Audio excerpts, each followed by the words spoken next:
नमस्कार, म मदन खाती र आजको कार्यक्रममा पनि हामी भारतीय दादागिरी यति बेला नेपालको सीमा अतिक्रमणमा मात्र होइन कि नेपाली नागरिकलाई हेप्ने र अपमान गर्ने तहमा गिरिसकेको छ।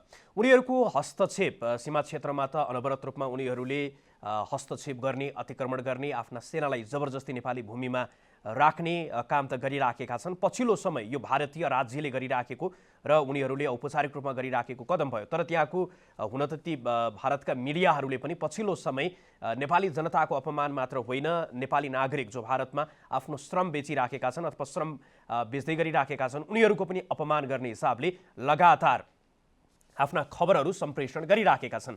आजको कार्यक्रममा हामी अब भारतीय मिडियाहरू जसरी निर्वाध रूपमा नेपालमा प्रसारण र प्रकाशित भइराखेका छन् उनीहरूलाई यो स्वतन्त्रता कहिलेसम्म दिने भन्ने प्रश्न पनि यति बेला उठिराखेको छ। आज हामी यसै विषयमा संवाद गर्दैछौँ र त्यसको साथसाथमा प्रधानमन्त्रीले जुन स्पष्टताको साथमा, जुन दृढताको साथमा भारतीय हस्तक्षेप र बल मिच्याएको विरुद्धमा संसदमा बोल्नुभयो र नेपाल सरकारले जसरी आफ्नो नयाँ राजनैतिक नक्सा जसरी प्रकाशित गर्यो र जसरी सार्वजनिक गर्यो त्यसपछि यति बेला भारतमा नेपाली विज्ञ भनेर चिनिएका, नेपालको विषयमा जानकार भनेर चिनिएका व्यक्तिहरूको मथिङ्गल पनि हल्लिन थालेको छ र त्यसको साथसाथमा भारतीय मिडियाहरू पनि यति बेला एक प्रकारले रणभुल्लमा परिराखेको अवस्था पनि छ र उनीहरूले नेपालको सन्दर्भमा कति धेरै ज्ञान राख्दा रहेछन् भन्ने विषय पनि यति बेला उदाङ्गो भएको छ। यो विषयमा आज हामी चर्चा गर्दैछौँ र यो विषयमा खास गरी अब यो विषय अन्तर्राष्ट्रिय करोडको विषय पनि आइराखेको छ र भारतले स्पष्ट रूपमा त्यहाँको विदेश मन्त्रालयले नेपालले आफ्नो राजनैतिक नक्सामा दाबी गरेको लिपुलेख, लिम्पियाधुरा र कालापानीलाई चाहिँ भारतीय भूमि भनेर बताइराखेको सन्दर्भमा अब हाम्रो बाटो के हुनुपर्छ भन्ने सन्दर्भमा आज हामी संवाद गर्दैछौँ। यो विषयमा संवाद गर्नको लागि यति बेला हामीसँग अन्तर्राष्ट्रिय कानुनका जानकार तथा अधिवक्ता तेजमान श्रेष्ठ यति बेला हाम्रो प्रत्यक्ष सम्पर्कमा जोडिनु भएको छ। तेजमानजी, यहाँलाई कार्यक्रममा स्वागत छ।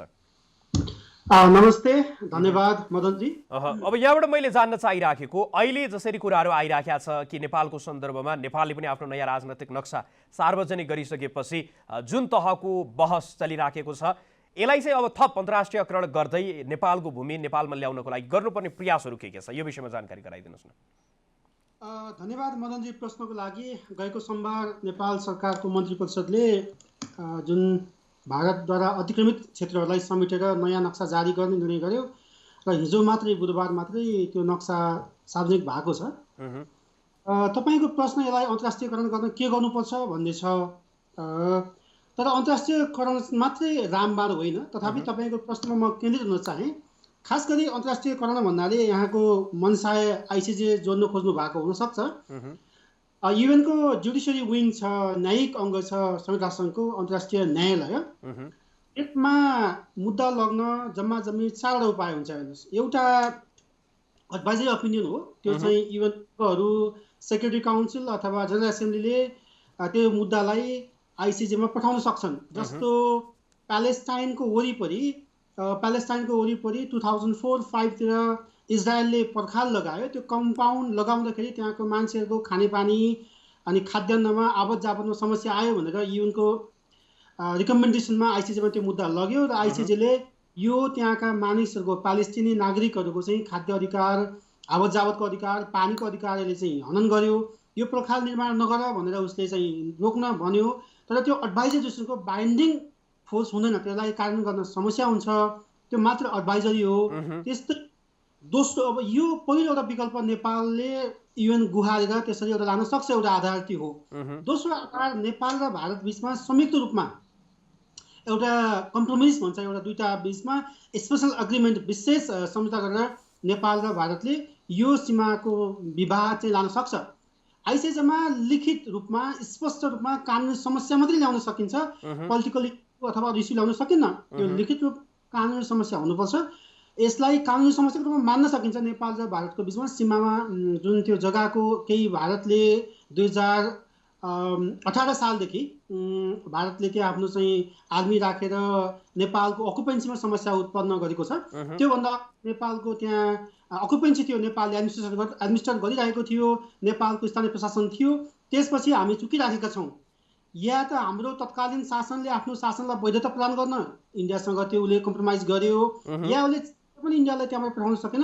त्यो विषयमा नेपाल र भारतले संयुक्त सहमति गरेर युएनको आइसिजेमा लग्न सक्छ, यो दोस्रो विकल्प हो।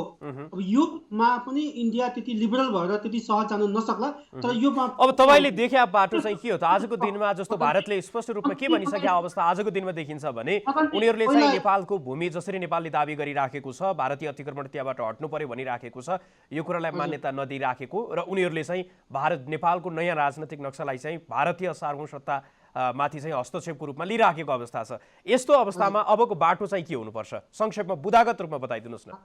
धन्यवाद मदनजी। म पहिलो प्रश्नको सक्छु। त्योभन्दा बाहेक नेपालले चाहिँ युनिभर्सल जुरिसडिक्सन आइसिजेको त्यसलाई स्वीकारेर पनि लान सक्छ। त्यो सबै सन्धिमा म जान्छु भनेर त्यसमा पनि कुलिङ पिरियड हुन्छ। फेरि त्यसमा के समस्या छ भने इन्डियाले गएको साल 27 सेप्टेम्बरमा भारतका परराष्ट्र मन्त्री डाक्टर जयशङ्करले 13वटा विषयमा उनले इन्क्लुडिङ द सीमा आइसिजेमा हामीले स्वीकार्दैनौँ भनेर सकेका छन्। त्यसले गर्दा आइसिजे जाने हामीसँग सम्भावना त्यति सहज छैन। असम्भव होला, कानुनमा सबैको असम्भव भन्ने हुँदैन। जहाँसम्म यसलाई अन्तर्राष्ट्रियकरण गर्ने तपाईँको उपाय के भनिदिनु भएको छ, यसको अन्तर्राष्ट्रियकरण गर्नु भन्दा वास्तवमा यसमा कूटनीतिको जरुरी थियो। जसरी मे 2015मा चीन र भारत बीच लिपु लेकलाई उनीहरूले व्यापारिक केन्द्र बनाउने सम्बन्धमा जुन मोदीको चीन भ्रमणको दौरानमा इन्डिया र चाइना बीच जुन सहमति भएको थियो, त्यसमा तत्कालीन प्रधानमन्त्री सुशील कोइरालाजीको इनिसिएसनमा तत्कालीन परराष्ट्र मन्त्री महेन्द्र बहादुर पाण्डेज्यूले यो प्रोटेस्ट नोट पठाउनु भएको थियो।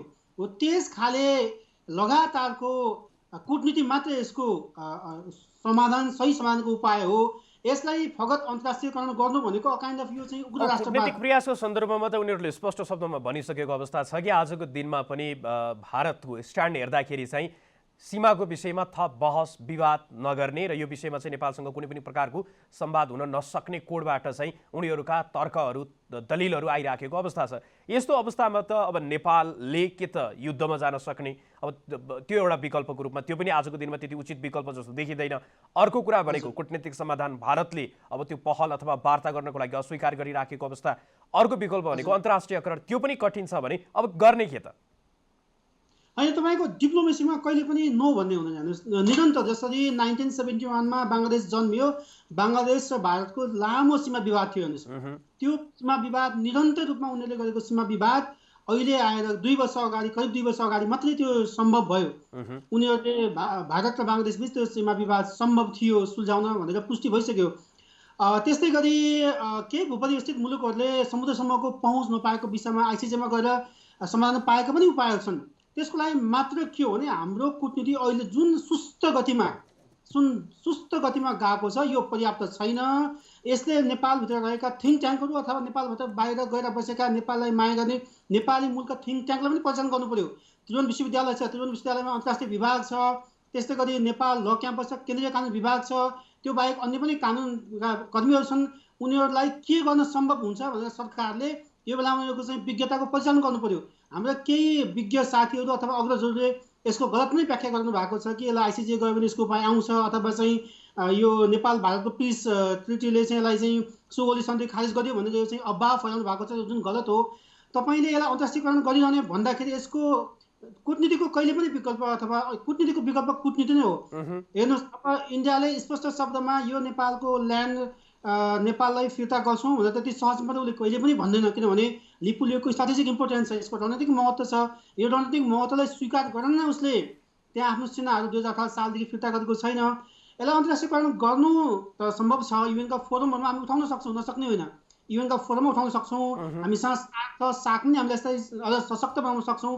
त्यो बाहेक यसमा नेपाल भारतको सीमाको सम्बन्धमा अर्को सरोकार राख्ने पक्ष तत्कालीन इस्ट इन्डिया कम्पनी हो। इस्ट इन्डिया कम्पनी अहिले नरहे पनि त्यसलाई त्यसको देश भन्दा त्यसको मातृ संस्था भनेको त बेलायत अहिले पनि छ, संयुक्त अधिराज्य अहिले पनि छ। त्यस हिसाबले हामीले यसलाई बेलायतलाई पनि हामीले यसमा कन्फिडेन्समा लिन सक्नुपर्छ।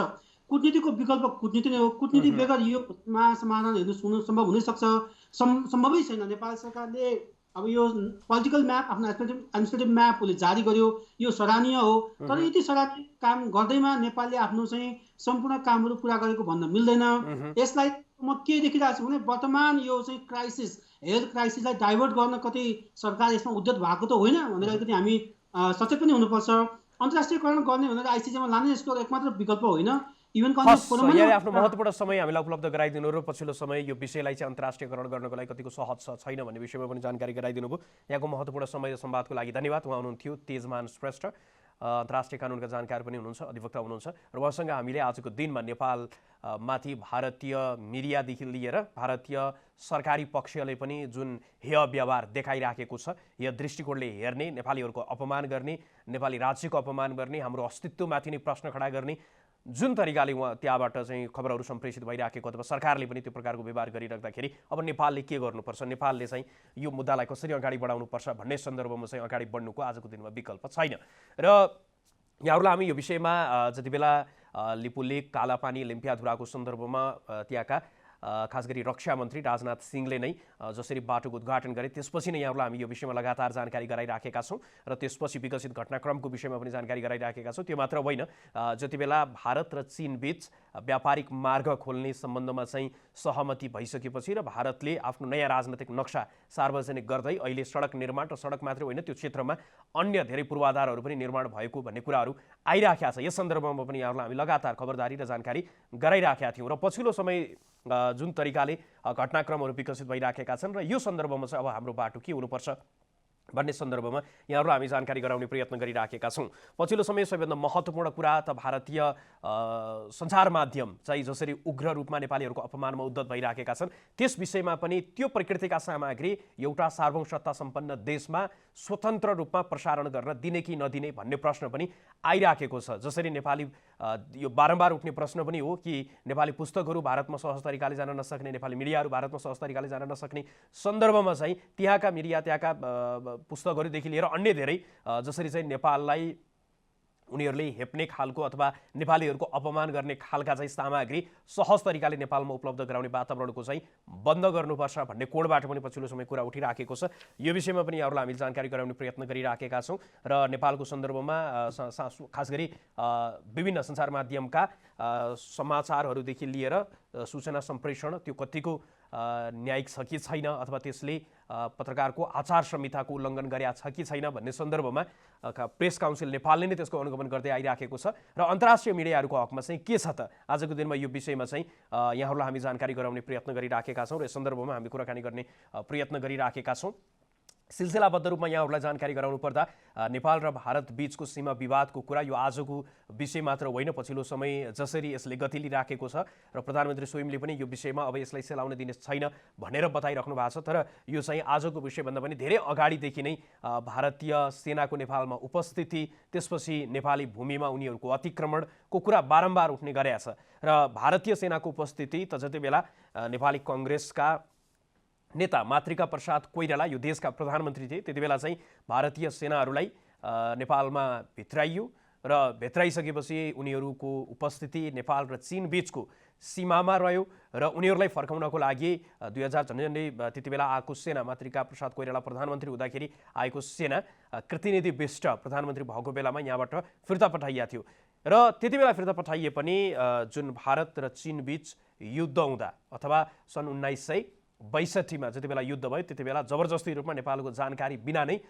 नेपाली सार्वभौम सत्ताको अपमान गर्दै उनीहरू कालापानीमा आएर बसेर उनीहरूले त्यहाँ स्थायी रूपमै अहिले चाहिँ स्थायी रूपमा बस्ने र त्यति बेला एक ठाउँमा मात्र बसेको भए पनि अहिले जबरजस्ती अतिक्रमित गरिएको नेपाली भूमिमा उनीहरू विभिन्न स्थानमा भारतीय सैनिकले आजको दिनमा पनि परेड खेलिराखेको अवस्था छ र यो विषयमा नेपालले लगातार भारतसँग संवाद गर्दै अथवा कूटनीतिक रूपमा पनि हाम्रो भूमि फिर्ता पाउनु पर्यो भन्ने सन्दर्भमा चाहिँ आवाज उठाइराखेको सन्दर्भ थियो। चाहे त्यो माओवादीको जनयुद्धको समयमा होस् अथवा विभिन्न राजनैतिक आन्दोलनहरू हुने समयमा होस्, त्यति बेला राजनैतिक दलहरूले जनताको भावना आफूतर्फ केन्द्रित गर्न र कतै न कतै रूपमा भारतीय विरोधी भइसकेपछि नेपालमा फेरि राष्ट्रवादी हुने पनि देखिया छ।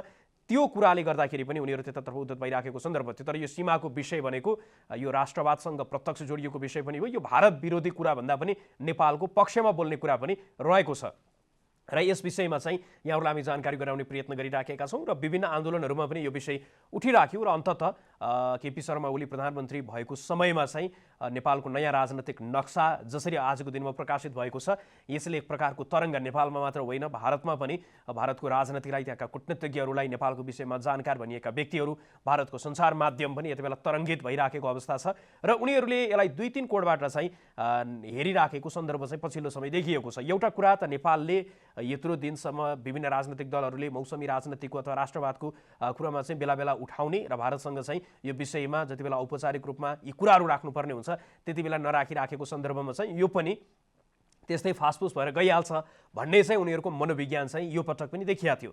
तर यो पटकको सरकारले जसरी यो विषयलाई नयाँ राजनैतिक नक्सा सार्वजनिक गर्दै प्रधानमन्त्री स्वयंले संसदमा उभिएर जुन स्पष्टताको साथमा र जुन दृढताको साथमा चाहिँ नेपालको आफ्नो सार्वभौमसत्ता कायम गर्नको लागि र नेपाली भूमि 1 इन्च पनि कसैलाई चाहिँ अतिक्रमण गर्न नदिने र यदि अतिक्रमण गरिराखेको छ भने त्यहाँबाट त्यो पक्षलाई हटाउनको लागि पहल गर्ने र जोसुकै रिसाओस् त्यसमा चाहिँ आफूलाई मतलब छैन भन्ने कोणबाट कुराहरू आइसकेपछि यति बेला भारतीय सञ्चार माध्यमदेखि लिएर विभिन्न नेपालीहरूलाई अपमान गर्नको लागि उद्धत भइराखेको देखिएको छ। र हामी भारतीय सञ्चार माध्यमले नेपालमा पनि तीहरू निर्वाध रूपमा प्रसारण भइराखेका छन् र उनीहरूको प्रसारण सामग्रीको विषयमा कुराकानी गर्नको लागि यति बेला हामीसँग प्रेस काउन्सिल नेपालका कार्यवाहक अध्यक्ष किशोर श्रेष्ठ यति बेला हाम्रो प्रत्यक्ष सम्पर्कमा जोडिनु भएको छ। किशोरजी, यहाँलाई कार्यक्रममा स्वागत छ। किशोरजी, यहाँलाई कार्यक्रममा स्वागत छ। हामी सम्पर्कको प्रयास गरिराखेका छौँ र हामी प्रेस काउन्सिल नेपालका कार्यवाहक अध्यक्ष किशोर श्रेष्ठसँग जसरी पछिल्लो समय भारतीय सञ्चार माध्यमले जुन तरिकाले कुराहरू उहाँहरूले आइराखेको प्रसङ्गमा चाहिँ अब के हुनुपर्छ भन्ने सन्दर्भमा र ती सामग्रीहरू यसरी नै निर्वाध रूपमा प्रसारण हुन पाउने हो वा होइन, यसमा चाहिँ प्रेस काउन्सिलले कसरी यो कुराहरूलाई नियमन गरिराखेको छ, हेरिराखेको छ, उसको दायराभित्र पर्छ कि पर्दैन भन्ने सन्दर्भमा नेपाली सञ्चार माध्यमले प्रसारण गर्ने प्रसारण सामग्रीको नियमनको कुरा अथवा त्यो ठिक छ कि छैन, आचार संहिताको पालना भएको छ कि छैन भन्ने सन्दर्भमा त त्यो निर्वाध रूपमा नेपाल प्रेस काउन्सिलले नै हेरिराखेको अथवा प्रेस काउन्सिल नेपालले चाहिँ हेरिराखेको अवस्था छ भने नेपालभित्र अन्तर्राष्ट्रिय सञ्चार माध्यमले नेपालीहरूको अपमान गरेर प्रसारण गर्ने सन्दर्भमा चाहिँ प्रेस काउन्सिलले यसलाई कसरी हेरिराखेको छ भन्ने विषयमा कुराकानी गर्नको लागि यति बेला हामीसँग प्रेस काउन्सिल नेपालका कार्यवाहक अध्यक्ष किशोर श्रेष्ठ हाम्रो प्रत्यक्ष सम्पर्कमा जोडिनु भएको छ। किशोरजी, यहाँलाई कार्यक्रममा स्वागत छ।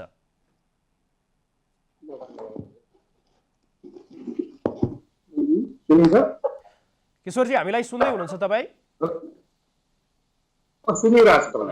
मैले यहाँबाट जान्न चाहिराखेको पछिल्लो समय भारतीय सञ्चार माध्यमले जसरी नेपालीहरूको अपमान हुने गरी र नेपाली नागरिकको अपमान हुने गरी हाम्रो सार्वभौमसत्ताको अपमान हुने गरी खबरहरू जसरी सम्प्रेषित गरिराखेका छन् र ती कुराहरू नेपालमा पनि निर्वाध रूपमा चाहिँ प्रसारण भइराखेको देखिएको छ भनिसकेपछि यो विषय चाहिँ यहाँहरूको क्षेत्राधिकारभित्र पर्ने हो कि होइन, ती कुराहरू चाहिँ हामीले जुन प्रकारको कानुनी फ्रेमवर्क बनाएका छौँ, आचार संहिता जस्तो बनाएका छौँ, त्यसको उल्लङ्घन हो कि होइन, यो विषयमा चाहिँ के छ, यहाँको धारणा चाहिँ के हो? भारतीय मिडियाले गरेको प्रसारण चाहिँ हाम्रो क्षेत्राधिकारभित्र पर्दैन। हामीले नेपालमा दर्ता भएका नेपालको अफिसियल च्यानलबाट प्रक्रियामा रहेका कार्यक्रमहरू हेर्ने हो। इभन इलेक्ट्रोनिक मिडिया भारतीय प्रेस काउन्सिलको क्षेत्राधिकारभित्र पनि पर्दैन। तर के हुन्छ भने कतिपय सन्दर्भ मिडियाका पत्रकारिताका आफ्नो आधारभूत विश्वव्यापी मूल्य मान्यता छन्। नेपाल यो त्यसले के भन्छ, समाचारको एक्युरेसी, ब्यालेन्स, क्रेडिबिलिटी, एबिसी भन्ने त सूत्र नै छ।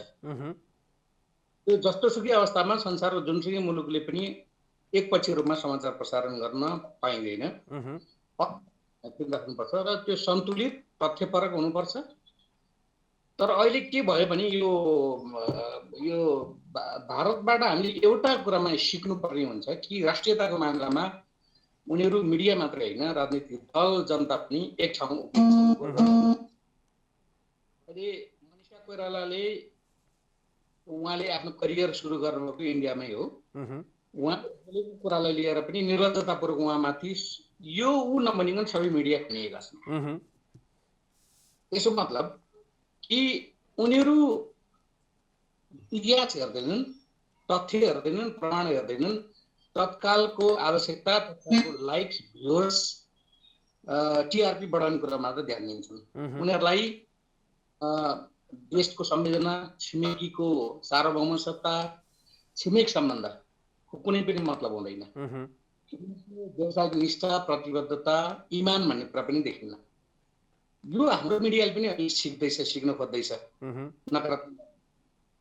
तर यो यसपालिको हकमा चाहिँ नेपाली मिडियाको निम्ति एउटा राम्रो अग्नि परीक्षा गरियो। हो। अब हामीले भारतीय प्रेस काउन्सिललाई अनुरोध गरौँ, आग्रह गरौँ कि यस्तो नगर भन्नको लागि पनि इलेक्ट्रोनिक मिडिया उसको क्षेत्राधिकारभित्र नपर्ने हुनाले उसले के गर्ने अवस्था छैन। यद्यपि हामी नेपालको प्रेस काउन्सिल भने इलेक्ट्रोनिक मिडियामा पहुँच राखेको छ, त्यसलाई हेर्ने, अनुगमन गर्ने, नियमन गर्ने अथोरिटीको रूपमा नेपालको प्रेस काउन्सिल रहेको छ। तर भारतीय प्रेस काउन्सिल अवस्था बिल्कुल भिन्न हो।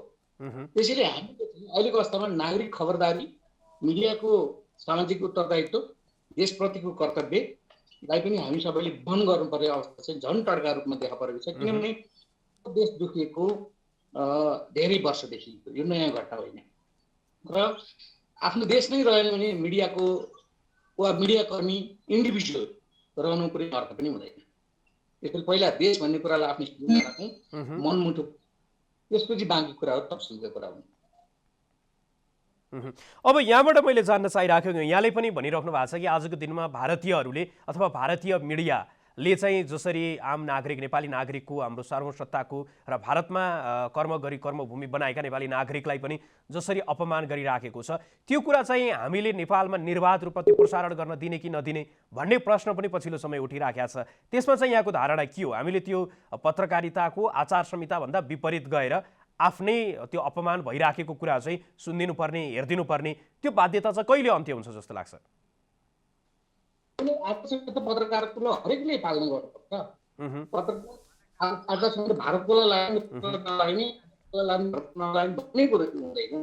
त्यसमाथि लोकतन्त्रको अभ्यास र प्रेस स्वतन्त्रताको अभ्यास त हामीले निकै वर्ष अगाडि उपनिवेश सनदी उहाँसँग हामी सम्पर्क स्थापित गर्ने प्रयास गरिराखेका छौँ र हामीले उहाँसँग सम्पर्क पुनः स्थापित भइसकेपछि पछिल्लो समय भारतीय मिडियाहरूको जुन दादागिरी देखिराखेको छ, दादागिरी मात्र होइन, त्यो हेपाह प्रवृत्ति भन्दा पनि त्यो एउटा मानवले निर्वाह गर्नुपर्ने भूमिका, शिष्टाचारको कुरा पनि देखिँदैन र भारतमा रहेका नेपाली नागरिकहरूलाई हेप्ने र नेपाली नागरिकहरूको स्वाभिमानमाथि चाहिँ प्रश्न उठाउने र नेपाली नागरिकहरूलाई चाहिँ लगातार चाहिँ अपमानित गर्ने काम भइराखेको छ। जुन नागरिकहरूले उनीहरूको सीमा रक्षाको लागिदेखि नेपाली नागरिक, नेपालमा रहेका नागरिकहरूले नै उनीहरूको सीमा रक्षादेखि धेरै कामहरूमा चाहिँ सहयोग गरिराखेको सन्दर्भमा पनि अहिले पछिल्लो समय जति बेला सीमाको विवाद उठिराखेको बेलामा जुन अपमानित गर्ने काम भइराखेको छ, यो विषयमा चाहिँ हामी प्रेस काउन्सिल नेपालका कार्यवाहक अध्यक्ष किशोर श्रेष्ठसँग संवाद गरिराखेका छौँ। किशोरजीलाई कार्यक्रममा पुनः स्वागत छ।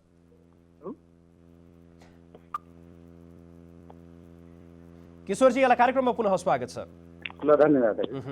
अहिले मैले यहाँबाट जान्न चाहिराखेको, अहिले जसरी भारतीय मिडियाहरूले नेपालीहरूको अपमान गर्ने, हाम्रो सार्वभौमसत्ता पनि नस्वीकार्ने, अस्तित्व पनि नस्वीकार्ने, नेपालले लिएको राजनैतिक निर्णयलाई पनि उनीहरू चाहिँ चीनको आडमा लिइराखेको अथवा चीनको उक्साटमा लिइराखेको भन्दै गर्दाखेरि त्यो प्रकारका खबर सामग्रीहरू सञ्चार माध्यमले प्रसारित, त्यो चाहिँ हामीले हेर्नुपर्ने बाध्यताको चाहिँ अन्त्य कहिले होला भन्न खोजा यहाँबाट, त्यो सम्भव छ कि छैन? यहाँले चाहिँ यो कुरालाई कसरी हेर्नु भएको छ? अब यहाँनिर समस्या के आउँछ भने म एउटा टेक्निकल कठिनाइ बताउँछु कि नेपालमा प्रेस स्वतन्त्रताको संसारमा कहीँ पनि नभएको पूर्ण प्रत्याभूति दिएको छ र पूर्ण प्रेस स्वतन्त्रता संविधानमा लेखिएको छ। यहाँ दर्ता नभएका केही अनलाइनहरू, युट्युबहरूलाई नियमन गर्न खोज्दा नै प्रेस स्वतन्त्रता उल्लङ्घन भयो भनेर ठुलो आरोप लाग्ने गर्दछ, प्रश्न उठ्ने गर्दछ। यदि हामीले हाम्रो आकाशमा वेबबाट आउने भारतीय टेलिभिजन च्यानलहरू, न्युज च्यानलहरूलाई बन्द गरिदियौँ भने त्यसपछिको भयावहताको कुरा आफ्नो ठाउँमा छ। त्यो पनि कल्पना गरौँ। किनभने नेपाली मनमुटु भएका भन्दा पनि यहीँको ज्यान भएका तर दिमागमा अरूको सेवा गर्ने भावना भएकाहरूको सङ्ख्या पनि नेपालमा बाक्लो छ। बेला बेला संसदमा पनि प्रकट हुन्छ, ठाउँ ठाउँमा त्यो अभिव्यक्त हुने गरेको हामीले पाउँदछौँ। कुरो के हो भने यति बेर साँच्चै नेपालीको हो भनेर चिन्ने बेला चाहिँ अहिले हो। ऐन मौकामा, सुखमा वा दुःखमा उसले गर्ने व्यवहारबाट उसको पहिचान हुन्छ। अहिले चाहिँ हाम्रो हकमा के आयो भने कि देश हाम्रो दुखेको अहिलेदेखि होइन, हाम्रो देशको सीमा मिचिएको छ, भूगोलमाथि छेद विच्छेद पार्ने कोसिस भएको छ, हाम्रो भूमिमा बन्दुकधारी विदेशीहरू आएर बसेका छन् भन्ने हामीलाई थाहा छ, दुनियाँलाई थाहा छ। यो लामो समयदेखिको सङ्घर्षको इतिहास हो। तर भइदिएको के छ भने हामीले नक्सा जारी गर्दा त्यो एकपछि हुने, 6 महिना अगाडि अर्कोले नक्सा जारी गर्दा त्यो चाहिँ एकपछि नहुने, वा हामीले वार्तामा बसौँ भनेर प्रयोग गर्दाखेरि 2006 देखि वार्ताको टेबलबाट जुर्क उठेर हिँड्ने काम एकपछि भएन। त्यसपछिका श्रृङ्खलाहरू हेरौँ, हामीले कूटनैतिक प्रयत्न थालेको कति भयो, वार्ता गरौँ भनेको कति भयो। सन् 2015मै जब नेपाल चीन भारत बीच बेजिङमा 2 जना प्रधानमन्त्री बसेर लिपुले हाम्रो भूभागमाथि बाटो लाने भनेर सम्झौता भयो, त्यति बेलादेखि नाकाबन्दीका सिलसिला पनि त्यही बेला जोडिन्छ। प्रधानमन्त्री सुशील कोइराला पनि त्यही बेला हुनुहुन्छ। संविधान जारी गर्ने अवस्था, नाकाबन्दीको अवस्थाको बिचबाट हामीले नेपाली काङ्ग्रेसकै सरकारले लिड गरेको, प्रधानमन्त्रीले लिड गरेको अवस्थाको सरकारले गरेको प्रोटेस्ट पनि हाम्रो आँखा अगाडि छ, हाम्रो तथ्य हाम्रो अगाडि छ। हामीले यो विषयलाई अन्तर्राष्ट्रियकरण नगरेको अवस्था मात्रै हो। तर किनभने हामीले अन्तर्राष्ट्रियकरण गर्ने बाटो पनि छेकिएको छ। किनभने अहिलेको विदेश मन्त्री, भारतीय विदेश मन्त्री, त्यति बेला परराष्ट्र मन्त्री हुँदाखेरि उहाँले जारी गरेको एउटा अन्तर्राष्ट्रिय इन्टरनेसनल कोर्ट अफ जस्टिस आइसिजेमा उहाँले जानको निम्ति गरेको हस्ताक्षर हेर्ने हो भने सिमाना नाका सम्बन्धी कुरामा हाम्रो देश त्यसलाई मान्न बाध्य हुने छैन भनेर उहाँले बकाइदा बाटो छेक्नु भएको छ। भनेपछि हामी हाम्रो अन्तर्राष्ट्रिय र राष्ट्रिय रूपमा पनि पहल कदमी विगतमा कमजोर रहँदै आएकै हो, त्यसलाई हामीले स्वीकार्नु पर्दछ।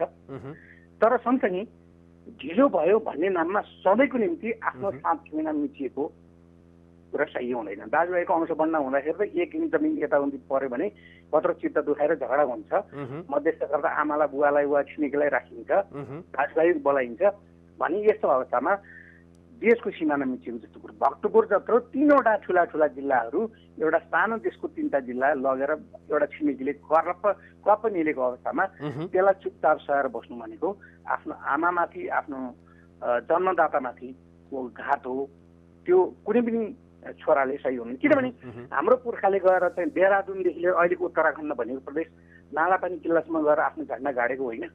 सम्झौता हुँदाखेरि, सम्झौताको टेबलमा बस्दाखेरि हामीले कालीपारी, महाकाली पारीका पश्चिमका भूभागहरू छोडेर हामी त्यसमा खुम्चिएर बसेको होइन। त्यो सम्झौताको उपज होइन हो त। हामीले छोड्यौँ त, पूर्वको टिस्टासम्मको हाम्रो दाबी पनि छोड्यो, हामीले जितेको भूभाग होइन भने हामी खुम्चिएर बसेका छौँ, सीमित भएका छौँ, सन्धि सम्झौतालाई पालना गरेका छौँ भने अर्को पछिल्लो चाहिँ पालना गर्नुपर्ने। म कार्यक्रमको यहाँसँगको संवादको लगभग अन्तिममा छु। अन्तिममा चाहिँ यहाँले बताइदिनु पर्यो, यहाँ आफै पनि पत्रकार पनि हुनुहुन्छ र अहिले प्रेस काउन्सिलको कार्यवाहक अध्यक्ष पनि हुनुहुन्छ। यही पृष्ठभूमिमा चाहिँ अब नेपाली पत्रकारिताको अथवा नेपालका पत्रकारहरूको संसार गृहको भूमिका चाहिँ आफ्नो राष्ट्रियतालाई प्रवर्धन गर्न, देशभक्ति भावनालाई चाहिँ जागृत गराउन र भारतीयहरूले जसरी अपमानित गर्ने कामहरू पछिल्लो समयमा भइराखेका छ नेपाली पक्षलाई, यसमा चाहिँ कसरी मुकाबिला गर्नुपर्छ उनीहरूको? होइन, मुकाबिला भन्दा पनि तथ्य प्रमाणसहित आफ्नो कुरो राख्नुपर्छ, जनतालाई सुसूचित गर्नुपर्छ, जनतालाई दिग्भ्रमित गर्ने होइन बेला होइन। जतिभन्दा जति तथ्यहरूलाई गहिराइमा पुगेर ल्याएर पनि खोजेर पनि जनतालाई प्रश्न पार्नु पर्दछ, अन्तर्राष्ट्रिय समुदायको ध्यान आकर्षण गर्नुपर्दछ। यो भन्नुपर्दछ कि हामी हत्केलाले सूर्यलाई जति छेक्न खोजे पनि छेकिन्न। छिमेकी हाम्रो बलियो होला, शक्तिशाली होला, तुल्य हाम्रो भूमि मुछिएको कुरालाई चाहिँ तथ्य प्रमाणबाट पुष्टि गर्नु छ। हामी सिमानामा सेना राखेर लड्ने भनिरहेका छौँ, हाम्रो भूभाग खोज्ने भनिरहेका छौँ। हामी एमिकेबल सोल्युसन अफ प्रब्लम अर्थात् एक अर्काको सम्मानजनक हिसाबले यो समस्याको समाधान चाहन्छौँ। हामीले अर्काको 1 इन्च भूमि पनि मागेको होइन, आफ्नो भूमि, हाम्रो भूमिको हक हाम्रोमा कायम हुनुपर्छ भनेर भनेका हौँ। त्यो जसरी सरकारमा बस्ने विपक्षी दलहरूको साझा कर्तव्य हो, मिडियाको पनि त्यति कर्तव्य हो। मैले फेरि पनि भन्न चाहन्छु, पहिला देश रहोस् अनि मात्र हामी रहन्छौँ, मिडिया रहन्छौँ। इन्डिभिजुअल भन्ने केही पनि होइन। देशै नरहेदेखि हामी नेपाल सार्वभौम नेपाल, वीर गोर्खालीका सन्तान, बुद्धको सन्तान, चरमाथाको सन्तान भनेर आफूलाई कहीँ पनि चिनाउन लायकको रहने छैनौँ। हाम्रो किनभने हामी आवाजविहीनहरूको आवाज बन्ने जिम्मेवारी प्राप्त चौथो अङ्ग भनिएका विशेष प्रिभिलेज प्राप्त समुदाय हौँ, पेसाकर्मी हौँ। हामीले भनेको अर्काको 2 पैसामा बिकेर होइन, अर्काको चाहिँ प्रभावमा परेर होइन, तथ्यले टेकेर, सत्यले टेकेर जस्ताको तस्तै दुध पानी छुट्याउने काम हाम्रो हो। संसद वर्षको 1 चोटि 2 चोटि चल्ला, क्याबिनेट मिटिङ हप्ताको 1 चोटि 2 चोटि बस्छ, तर हाम्रा कलमहरू निरन्तर धारावाहिक रूपमा 24 घण्टा चलिरहन्छन्, त्यसले सत्य बोलिरहनुपर्छ, उभिरहनुपर्छ। हस्, यहाँको महत्त्वपूर्ण समय र संवादको लागि यहाँलाई धेरै धेरै धन्यवाद सर। धन्यवाद। उहाँ हुनुहुन्थ्यो प्रेस काउन्सिल नेपालका कार्यवाहक अध्यक्ष किशोर श्रेष्ठ र उहाँसँग हामीले मुख्य गरी त पछिल्लो समय भारतीय सञ्चार माध्यमबाट नेपाली भूमिमा नेपालको आकाशको प्रयोग हुँदै उनीहरूका तरङ्ग चाहिँ नेपालमा जसरी नेपालीहरूको अपमान गर्ने हिसाबले तरङ्गित भइराखेका छन्, त्यो विषयमा चाहिँ के हुनुपर्छ र त्यसलाई चाहिँ रोक्न सक्ने अथवा आजको दिनमा हामीले त्यो कुराको प्रतिकार पनि कसरी गर्ने भन्ने सन्दर्भमा पनि केन्द्रित रहेर संवाद गऱ्यौँ र यहाँहरूलाई हामी लगातार यो विषयमा जानकारी गराइराखेका छौँ। सायद यो भारतीय मिडियाले नेपालको विरुद्धमा गरिराखेको विष भ्रमणको कुरा होस् वा भारतीय सत्ता पक्षले नेपाली भूमि अतिक्रमण गर्ने, नेपाली भूमिमा आफ्नो सुरक्षाकर्मी राख्ने र नेपालीहरूको अपमान गर्ने, हाम्रो सार्वभौमतालाई अस्वीकार गर्ने र नेपालीहरूले नेपालको संसदले नेपालको सरकारले गरिराखेको काममा पनि कुनै विदेशी उनीहरूको शत्रु राष्ट्र होला अथवा उनीहरूको मित्र राष्ट्र संसारमा धेरै होलान्, त्यो हुँदै गर्दाखेरि पनि उनीहरूको सम्बन्धको आधारमा उनीहरूको रणनीतिक स्वार्थको आधारमा चाहिँ नेपाल चलिदिनुपर्ने खालको जसरी चाहिँ उनीहरूले कुराहरू सम्प्रेषण गरिराखेका छन्, त्यो विषयमा चाहिँ कसरी त्यो कुरालाई चाहिँ उनीहरूको चाहना नेपालको हित विपरीत हुँदै गर्दाखेरि त्यसलाई चाहिँ कसरी प्रतिकार गर्ने भन्ने विषयमा आज हामी यो कार्यक्रममा यहाँहरूलाई चर्चा गरिराखेका छौँ र जानकारी पनि गराउने प्रयत्न गरिराखेका छौँ। योभन्दा अगाडि मात्र हामीले अन्तर्राष्ट्रिय कानुनका जानकार तेजमान श्रेष्ठसँग जो अधिवक्ता पनि हुनुहुन्छ उहाँसँग संवाद गऱ्यौँ र भारतीय सञ्चार माध्यमले निर्वाध रूपमा नेपाली नागरिकको अपमान गर्ने हिसाबले जुन सम्प्रेषण गरिराखेका छन् खबरहरू, त्यो विषयमा के हुनुपर्छ भन्ने सन्दर्भमा पनि हामीले चर्चा गऱ्यौँ र अब भने हामी खास गरी सांसदको भूमिका जसरी सञ्चार माध्यमहरू भारतीय सञ्चार माध्यमहरूमा आइराखेको खबरदेखि लिएर भारतीय सत्ता पक्षले पनि जसरी चाहिँ काम गरिराखेको छ, यो सन्दर्भमा चाहिँ हाम्रो भूमि फिर्ता लिनको लागि गर्नुपर्ने काम अबको दिनमा के छ भन्ने विषयमा पनि हामी प्रतिनिधि सभा सदस्यसँग संवादको प्रयास गरिराखेका छौँ र सम्पर्क स्थापित भएपछि यहाँहरूलाई हामी जानकारी गराउनेछौँ र त्यो संवाद यहाँहरू समक्ष प्रस्तुत गर्नेछौँ। र भारतको यो हेपाहा प्रवृत्तिको कुरा गर्दाखेरि यो अहिले मात्र होइन, निरन्तर रूपमा हुन त फेरि नेपालको राजनैतिक परिवर्तनको सन्दर्भमा पनि कतै न कतै नेपाली राजनैतिक नेतृत्वले पनि देशमा कुनै गडबडी हुने बित्तिकै अथवा नेपालीहरू बीच नेपालका विभिन्न विचारधारात्मक सङ्गठनहरू बीच टक्राव हुने बित्तिकै चाहे त्यो राजाकै कुरा गरौँ, राणा र राजा बीचको त्यो आन्दोलनको क्रममा पनि भारतमा शरण लिन गइदिने, त्यसपछि फेरि नेपालमा कुनै आन्दोलन गर्नु पर्यो भने भारतसँग सहयोग मागिदिने र नेपालमा कुनै पनि आर्थिक उपार्जनको कुराहरूमा पनि हामी अत्यधिक रूपमा हाम्रो राजनैतिक रूपमा अथवा आर्थिक रूपमा हामी सबल नहुँदै गर्दाखेरि रोजगारीमा पनि त्यहाँ गइदिनुपर्ने अथवा त्यहाँ गइराखेको अवस्था, त्यसले गर्दाखेरि पनि कतै न कतै उनीहरूले त्यो हेप्ने अवसर पाइराखेको जस्तो देखिन्छ।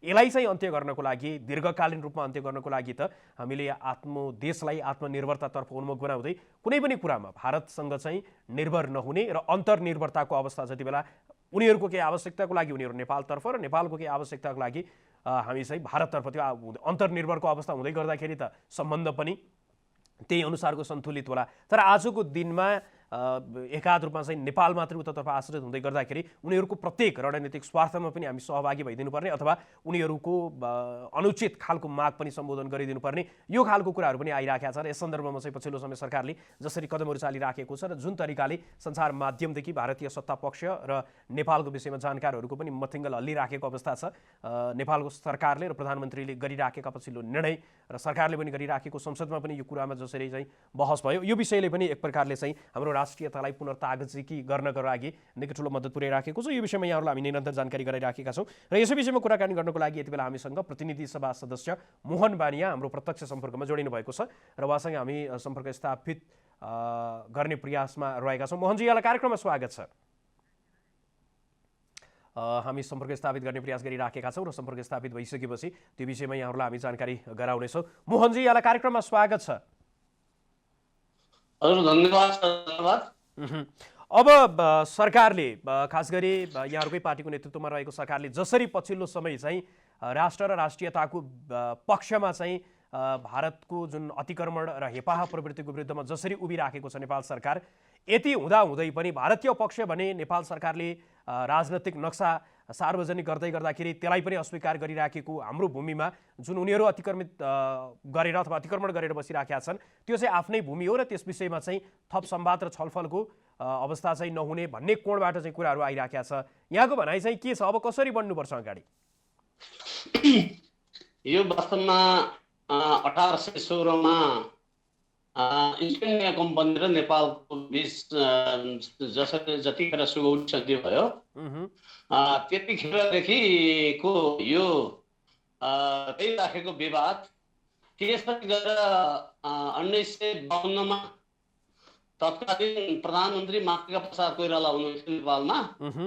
उहाँले भारतीय सुरक्षा फौज नेपालको उत्तरी सीमामा राख्ने निर्णय गर्नुभयो। 18वटा चाहिँ आज सम्पर्कमा बारम्बार अब कोरोनाको संक्रमणको जुन सन्तासको अवस्था रहेको छ त्यस कारणले गर्दाखेरि अतिथिहरूलाई स्टुडियोमै आमन्त्रण गरेर संवाद गर्ने अवस्था पनि त्यो जोखिमपूर्ण नै रहेको छ। त्यसकारणले गर्दाखेरि हामी दूरसञ्चारका विभिन्न माध्यमहरूको प्रयोग गर्दै आम नागरिकको आवाज मुखरित गर्ने प्रयास गरिराखेका छौँ र त्यो गर्दै गर्दाखेरि पनि जे समस्या देखिराखेको छ त्यसले गर्दाखेरि आम अतिथिहरूको त्यो विचार प्रवाहमा पनि कठिनाइ भइराखेको छ। यहाँहरूलाई हामी लगातार यो विषयमा यहाँहरूसँग जानकारी गराउने, यसको बावजुद पनि हामी जानकारी गराउने र समय संवाद मार्फत नै यहाँहरूलाई विषयको गहिराइसम्म पुर्याउने र तथ्यहरू खास गरी लिपु लेक, लिम्पियाधुरा, कालापानी चाहिँ नेपाली भूमि भएका प्रमाणहरू पनि यहाँहरू समक्ष चाहिँ हामी लगातार प्रस्तुत गरिराखेका छौँ। मुख्य गरी त नेपाल र इस्ट इन्डिया कम्पनी बीच भएको युद्धको क्रममा चाहिँ जसरी त्यो सुगौली सन्धिपछि चाहिँ एक प्रकारको त्यो सहमतिमा पुग्यो र सहमतिमा आइसकेपछि त्यति बेला नेपालको आधुनिक नेपालको आजको दिनमा त्यो ग्रेटर नेपालको त कुरा फरक छ, अथवा त्योभन्दा अगाडिको नेपालको भूमिको कुरा पनि फरक छ। त्यो अहिलेभन्दा निकै विशाल नेपाल पनि रहेको थियो। तर अहिले आधुनिक नेपाल र आजको दिनमा तपाईँ हामी जुन भूमिलाई नेपाल भनेर भनिराखेका छौँ त्यो भूमिको निर्धारण सीमाङ्कन भनेको सुगौली सन्धिले नै निर्धारण गरेका थियो र सुगौली सन्धि इस्ट इन्डिया कम्पनी र नेपाल बीच भएको थियो र नेपालले त्यति बेला सुगौली सन्धिमा नै प्रष्ट रूपमा उल्लेख भएको कुरा के छ भने लिपु लेकलाई मुहान बनाएर बगिराखेको जुन कालापानी रहेको छ, काली नदी रहेको छ, त्योभन्दा पूर्वको भूमि नेपालको भूमि हुने भनेर लेखिएको छ, अथवा त्यसलाई चाहिँ सिमाना मानिएको छ। नेपालको पश्चिमको सिमाना कहाँ रहने भन्ने सन्दर्भमा अब त्यो भइसकेपछि नेपालको पश्चिमी सीमा चाहिँ त्यसलाई आधार भन्दाखेरि लिम्पियाधुरा हुँदै लिम्पियाधुराभन्दा पूर्वपट्टिको भाग चाहिँ नेपालको भूमि हो। त्यो चाहे कालापानीको कुरा गरौँ वा लिपु लेकको कुरा गरौँ, त्यहाँ गुन्जीको लगायत अन्य गाउँहरू पनि रहेका छन् भने ती गाउँहरूमा पनि नेपालको भूमिको कुरा चाहिँ नेपालको हुँदै गर्दाखेरि पनि आजको दिनमा पनि भारतीय पक्षले जबरजस्त रूपमा उनीहरू त्यहाँ उपस्थित भइराखेको, अतिक्रमण गरिराखेको देखिएको छ र पछिल्लो समय यो नेपाल र भारत बीचको अवस्थामा चाहिँ त्यो बहसको विषय पनि बनिराखेको छ। यसै विषयमा यति बेला हाम्रो टेलिफोन सम्पर्कमा प्रतिनिधि सभा सदस्य मोहन बानिया जोडिनु भएको छ। मोहनजी, यहाँलाई कार्यक्रममा पुनः स्वागत छ। हामीलाई सुन्दै हुनुहुन्छ मोहनजी? यहाँलाई कार्यक्रममा पुनः स्वागत छ।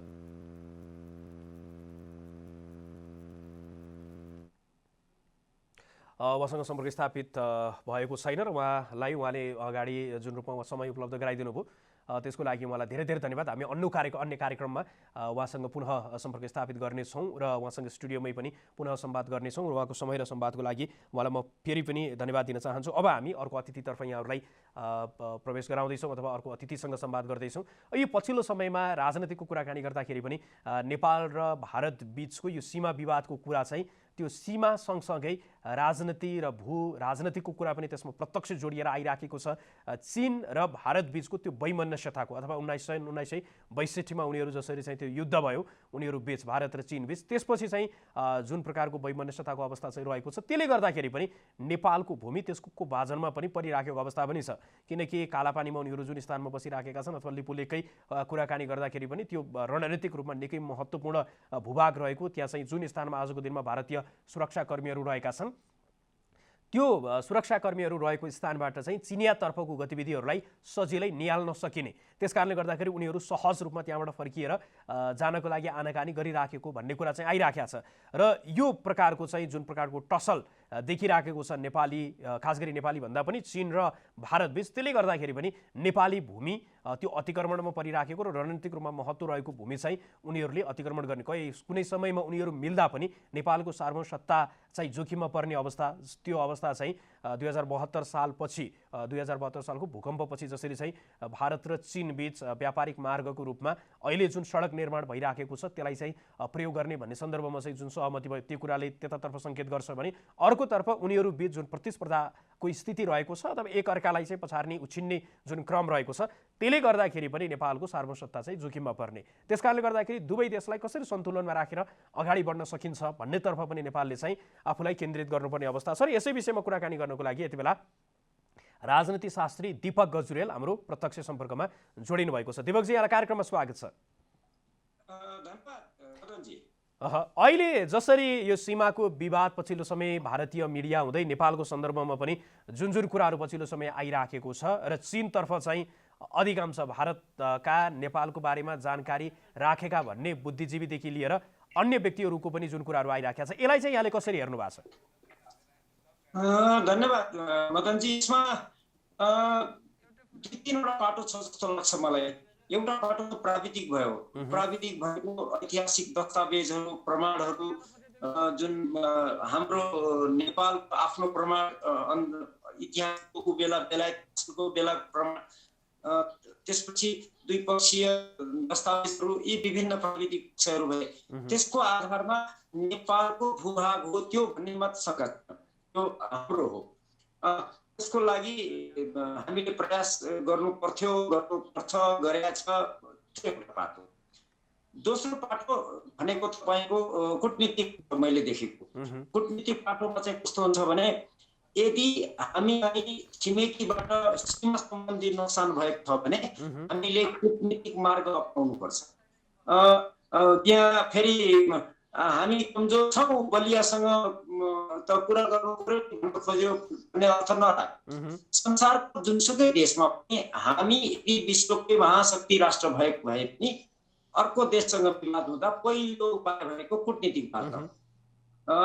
कूटनीतिभित्र तपाईँको प्राविधिक कुरा होला, प्राविधिक मान्छे त चाहियो नै, त्यसपछि प्रशासनिक होला, सुरक्षाका कुरा होला, तर माध्यम भनेको चाहिँ कूटनीति माध्यम हो। त्यसको प्रशासन कर्मचारी तहमा होला वा मन्त्री स्तरमा वा प्रधानमन्त्री स्तरमा होला, त्यो जुनसुकै स्तरमा कसरी गरेको भए पनि कूटनीतिक प्रयास पहिलो बाटो हो मैले देखेको। त्यसो गर्दाखेरि समाधान गर्न सकिन्छ हाम्रो यदि प्रमाण बलियो छ भने। र हामीले अपनाउनु पर्ने बाटो पनि त्यही नै हो। हामी आक्रमण भए पनि हुँदैन, बलिया देशले पनि सक्दैन। तपाईँलाई उदाहरण दिउँ, चीन र फिलिपिन्सको सीमा सम्बन्धी विवाद, त्यो पनि समुद्रको टापुसँग सम्बन्धित, भूभागको होइन। त्यो विवाद अन्तर्राष्ट्रिय अदालतमा जाँदाखेरि उसले एउटा प्रमाणहरूको आधारमा, विभिन्न प्राविधिक कुराहरूको आधारमा फैसला त गयो फिलिपिन्सको स्वामित्व हो भनेर, तर यथार्थमा हात लागेको छैन। र फिलिपिन्सको व्यवहारमा त्यो चीनकै अधीन भन्ने किसिमले स्वीकार गर्न बाध्य भएको। त्यति पर पनि नजाउँ, हाम्रै छिमेकमा भारतकै हेर्नुहोस् कश्मीरको स्थिति। 1948मा संयुक्त सङ्घमा लगेको थियो त्यो विवाद भारतले, पाकिस्तानले लगेको होइन, भारतले लगेको। त्यो विवादमा फैसला हुँदाखेरि संयुक्त राष्ट्र सुरक्षा परिषदले एउटा प्रस्ताव पारित गरेर त्यो विवादित जम्मू कश्मीर क्षेत्रमा जनसङ्ग्रह गराउनुपर्छ भनेर निर्णय गरेको छ। आजसम्म भएको छैन त्यो विवाद, आजसम्म। मैले एक एउटा उदाहरण भने, त्यस्तै भारत र चीन बिचको सीमामा त्यस्तै ठुला समस्याहरू छन् भनेको। त्यसो बाटो भनेको चाहिँ अन्तर्राष्ट्रिय मञ्चमा जाने। मैले तीनटा बाटो, एउटा प्राविधिक पक्ष जसले हाम्रो भूभाग हो त्यो प्रमाणित हुन्छ, त्यसमा कुनै शङ्का छैन। तर अब यहाँले जुन कुरा उल्लेख गरिराख्नु भएको छ कि अन्तर्राष्ट्रिय अदालतमा पुग्दा गरी अथवा अन्तर्राष्ट्रियकरण गर्दाखेरि पनि त्यसमा देखिएका जोखिमको विषयमा चर्चा भइराख्दाखेरि, अर्कोतर्फ भारतीय पक्षले नेपालले आफ्नो भूमि चाहिँ अतिक्रमण नहोस् र भारतीय पक्ष चाहिँ नेपाली भूमिबाट जानुपर्छ र त्यो चाहिँ नेपालकै भूचलनको लागि चाहिँ छोडिदिनुपर्छ भन्दै गर्दाखेरि पनि उनीहरूबाट पछिल्लो समय जुन कुरा आइराखेका छन् यो चाहिँ नेपालको होइन चीनको हो, चीनको कुरा चाहिँ नेपालले बोलिराखेका छ। यसमा चाहिँ के भन्नुहुन्छ, तपाईँको प्रतिक्रिया के छ? भारतीय पक्षबाट यो प्रकारको बुझाइ चाहिँ उनीहरूको कसरी निर्माण भयो? एकछिन, अघिको कुरा र अहिले तपाईँले भएको कुरा अलिकति फरक हो। सन्दर्भ एउटै हो तर त्यसको भन्छ त्यो पर्सपेक्टिभ फरक हो। मैले अघि भनेको पहिले म त्यसलाई टुङ्ग्याउनु दिनुहोस्। तीनटा बाटो हुन्छ, एउटा प्राविधिक हिसाबले प्रमाणित गर्न जाने र त्यो प्रमाणित गरेर द्विपक्षीय वार्ता गरेर आफ्नो पक्ष निर्णय गरेर आफ्नो फाइदा लिने एउटा उपाय। दोस्रो उपाय भनेको कूटनीतिक वार्ता, जसको लागि विभिन्न तह र विभिन्न आधारहरू लिएर जानुपर्छ अनि वार्ता गर्नुपर्छ।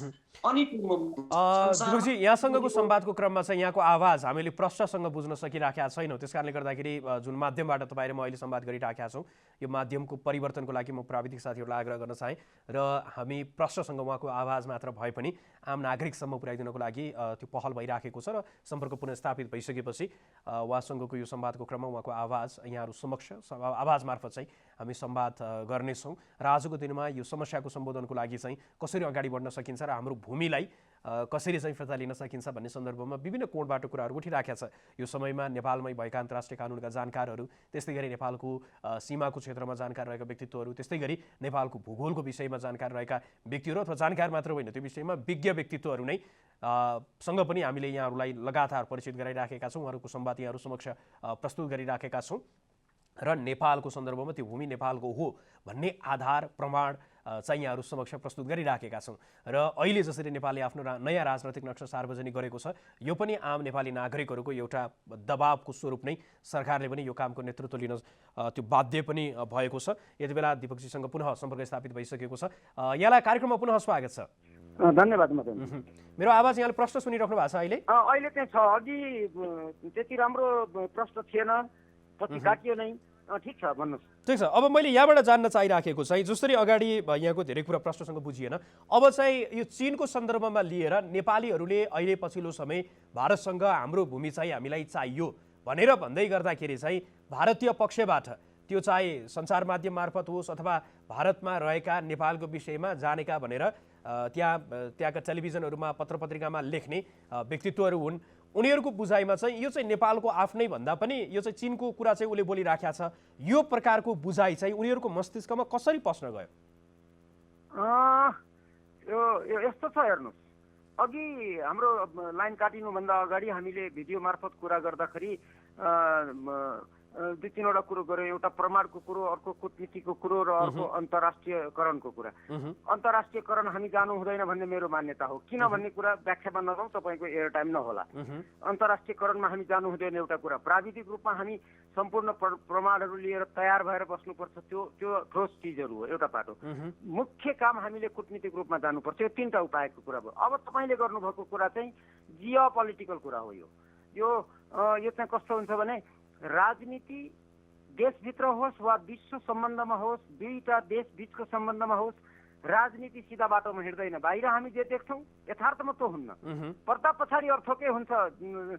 तपाईँको यो हामी राजनीति शास्त्रको अध्येताहरू हामी चाहिँ स्मोक एन्ड मिरर भन्ने गर्छौँ। बाहिर धुवा उडे जस्तो एक थोक देखिन्छ कि यो कम्प्युटरको स्क्रिन सेभर जस्तो, यथार्थमा त्यो हुँदैन, फरक हुन्छ। त्यही फरकको कुरा हो। जस्तै अस्ति भारतको सेना प्रमुख मार्फत बोलाइयो कुनै तेस्रो शक्ति अथवा अर्को कुनै शक्तिले उचालेर नेपालले सीमाको विवाद भारत विरुद्ध उठाइरहेछ भनेर भारतको सेना प्रमुखले बोल्नुभयो। अब अहिले आएर चीनले उचालेको हो भनेर त्यसलाई व्याख्या गरियो। सेना प्रमुखले बोल्दा कुनै देशको नाम लिनुभएको जस्तो मलाई लाग्दैन। त्यसको व्याख्या बाई इम्प्लिकेसन त्यो आशय हो भन्ने किसिमले व्याख्या गरिएको छ र सञ्चार माध्यममा बुद्धिजीवीदेखि लिएर पत्रकारदेखि सब त्यसैमा लागि परेका छन्, सुरक्षा प्रमुखदेखि अरू। यो भनेको के हो भने एकछिन यसमा अर्को जोडिहालौँ। नेपाल र भारतको अहिले उठेको सीमा सम्बन्धी विवादमा चीनको सरोकार छैन। भारत र नेपालले द्विपक्षीय वार्ता गरेर दुईटा पक्षले नै समाधान गर्नुपर्छ भनेर चीनले आधिकारिक रूपमा हिजो अस्ति बोलिसक्यो। अब उता चीनलाई चाहिँ भारतीयहरूले आरोप लगाइरहेछन् नेपाललाई उचाल्यो भनेर, र परोक्ष रूपमा भारतको सेना प्रमुखले त्यो बोल्नुभयो। त्यो घटनाक्रमलाई कसरी हेर्नुपर्छ भने विश्व शक्ति समीकरणमा खास गरेर हिमालयन एसिया भनेको चीन प्लस साउथ एसिया, यो क्षेत्रमा पश्चिमाहरूको एउटा शक्ति छ। चीन र भारतको आफ्नो खालको सम्बन्ध छ। हामी यो बीचमा परेका छौँ र भू राजनीतिक रूपमा नेपालको भूभाग भन्दैछु म, नेपाली जनता होइन। नेपाली जनतासँग कसैलाई सरोकार छैन, विदेशीलाई, न चीन, न भारत, न अमेरिका, न पश्चिमा, कसैलाई पनि। नेपालको भूभाग उनीहरूको लागि महत्त्वपूर्ण छ। चीनलाई आफ्नो हिसाबले महत्त्व छ, भारतलाई आफ्नो हिसाबले छ, पश्चिमलाई आफ्नो हिसाब, सबको आफ्नो आफ्नो फरक स्वार्थ छ। त्यो स्वार्थ बाजिएर त्यो एकअर्कामा एउटाको स्वार्थ पुरा हुँदा अर्कालाई नोक्सान हुन्छ, उसलाई पुरा हुँदा अर्कालाई नोक्सान हुन्छ। त्यो कारणले गर्दा यो कन्फ्लिक्ट भएको हो। अब अहिले यहाँले जुन भन्नुभयो नि खास गरी सबैको आफ्नो स्वार्थ, अहिले पनि लिपुलेक अथवा कालापानीकै कुराकानी गर्दाखेरि जहाँ चाहिँ भारतीय सुरक्षाकर्मी रहेका छन् त्यहाँबाट चाहिँ चिनिया क्षेत्रमा हुने गतिविधिलाई निहाल्न सकिने भन्ने कुरा चाहिँ त्यो अब आम सञ्चार माध्यममा आइराखेको सबको त्यो जगजाहेर कुरा नै रह्यो। त्यो बाहेक चाहिँ अन्य स्वार्थहरू यो लिपुलेक लिम्पियाधुरा र कालापानीसँग जोडिएको विषयमा चाहिँ के छ? चीनको र भारतको चाहिँ दुवैतर्फको स्वार्थ चाहिँ तपाईँ के देख्नुहुन्छ? यस्तो छ, हेर्नुहोस्, त्यो भूभाग जुन छ नि, जहाँ अहिले हाम्रो विवाद जहाँ उठेको छ, कालापानी लिपुलेक लिम्पियाधुरासम्मको त्यो हाम्रो नक्सामा यस्तो पश्चिमतिर गएको चोस हो, त्यो हामी नेपालीलाई के भन्छ भावनात्मक भौतिक माया प्रेम हरेक हिसाबले हामीलाई त्यो महत्त्वपूर्ण छ, किनभने हाम्रो भूभाग हो, ऐतिहासिक र हरेक प्राविधिक आधारहरूले प्रमाणित हुन्छ हाम्रो स्वार्थको कुरा। अब भारतको स्वार्थ के हुन्छ? त्यो 1962 इस्वीसम्ममा भारतले थाहा पायो, त्योभन्दा अगाडि चाल पाएको थिएन, त्यसैले गएर त्यहाँ गएर बसेको छ। त्यो भनेको 1962 को अक्टोबरमा जुन 28 दिने युद्ध भएको थियो चीन र भारत बीच, त्यतिखेर भारतले थाहा पायो त्यो भूभागको महत्त्व। त्यो भूभाग यदि भारतको नियन्त्रणमा नभएर चीनको नियन्त्रणमा हुन्थ्यो भने, मैले खालि इफ्स एन्ड बट्सको कुरो गरेको, कल्पनाको कुरो, यदि त्यो भूभाग अहिले भारतको नियन्त्रणमा नभएर चीनको नियन्त्रणमा हुन्थ्यो भने आज भारतको अवस्था यो हुने थिएन। तपाईको राजनीतिक नक्सा नै अर्को हुन सक्ने सम्भावना हुन्थ्यो। त्यति महत्त्वपूर्ण ठाउँ हो त्यो चीनको लागि र भारतको लागि। र तपाईलाई अंग्रेजीमा भन्नु survival of question of survival हो भारतको दृष्टिकोणले, त्यति महत्त्वपूर्ण रणनीतिक र सामरिक हिसाबले। त्यसैले भारतले 62 देखि त्यहाँ गएर बसेको छ, हैन? त्यो यदि त्यो भाग गुम्यो भारतको, नेपालमा आयो र नेपालले चीनलाई प्रयोग गर्न दियो, फेरि यहाँ कल्पनाको कुरो मात्रै है, मानौ कि भनेर मात्रै भन्दैछु म, यथार्थ भनिरहेको छैन। मानिलिउँ भारतबाट हामीले फिर्ता लिएर त्यसको भोग चलन हामीले गर्ने अवस्थामा गयौँ, नक्साबाट मात्रै होइन भोग चलन नै हाम्रो भयो, र त्यो चीनलाई प्रयोग गर्न दिने गरी भाडामा भए पनि दियौँ अरे, मानिलिउँ, एकछिन कल्पना गरौँ। यदि त्यसो भयो भने भारतको जीवन खतरामा पर्नेछ रणनीतिक र सामरिक सैनिक हिसाबले। त्यसैले भारतले आफूसँग भएको सम्पूर्ण शक्ति प्रयोग गर्छ त्यो ठाउँ अकुपाई गरिराख्न। एउटा चीनले त्यही चाहन्छ, चीनले कुनै हालतमा त्यो भूभागमा सकेसम्म भारत हट्दियोस् र नेपाललाई प्रभावित गरेर मैले युज गर्न पाऊँ भोलि, उसको स्वार्थ आउँछ। त्यसैले चीनमा त्यो भूभाग भएर चीनलाई भारतले धरापमा पार्ने खतरा चीनले देख्दैन। अब भनिसकेपछि यहाँले दुवैतर्फको स्वार्थको कुरा अथवा उनीहरूको आफ्नो फाइदाको लागि जसरी हेरिराखेका छन्, अब चीनको फाइदा पनि नेपालको फाइदा हुने कुरा भएन, भारतको फाइदा पनि नेपालको फाइदा हुने कुरा त भएन। नेपालको हित चाहिँ यहाँनिर केमा छ त? त्यसो भए हाम्रो हित भनेको मैले देखेको, म हेर्नुहोस्, म कूटनीतिमा पनि रियलिस्टिक एप्रोचबाट अध्ययन गर्छु। बाहिर ओहो तपाईँ हाम्रो मित्रता कस्तो प्रगाढ, यो बाहिर देखिने कुरा हुन्, यो सब भ्रम हो, देखाउनु पर्छ तर भ्रम हो। यथार्थमा भनेको शक्तिको सङ्घर्ष हुन्छ। तपाईँको power is the ultimate reality भन्छौँ हामी, यो संसारमा यथार्थ त्यही हो, शक्ति सबैभन्दा शक्ति महत्त्वपूर्ण अन्तिम सत्य हो। त्यसैले हामीसँग शक्ति भनेको सामरिक आर्थिक यी होइन, हाम्रो शक्ति भनेको कूटनीतिक शक्ति हुनुपर्छ। कूटनीतिक क्षमता हाम्रो यति बलियो हुनु पर्यो, तत्काल सुरु गर्नु पर्यो कि त्यो कूटनीतिक क्षमताले जतिसुकै ठुलो शक्तिसँग पनि कूटनीतिक सञ्चालन राम्रोसँग गरेर आफ्नो फाइदा लिन सकिन्छ। तपाईसँग उदाहरण छन् विश्वमा, धेरै टाढा जानु पर्दैन, हाम्रो छिमेकी भुटान छ, उसले 1949 को सन्धि 2007 मा संशोधन गरेर आफ्नो पक्षमा पारिसक्यो 13 वर्ष अगाडि। हामी त्यही 1950 को सन्धिलाई टाउको दुखाएर बसेका छौँ। कूटनीतिक क्षमताको एउटा उदाहरण। अर्को सबैभन्दा ठुलो उदाहरण मान्नुहुन्छ भने इजरायल यति शक्तिशाली संसारमा छ, उसको सेना र पैसाको कारणले होइन, कूटनीतिक सञ्चालनको कारणले हो।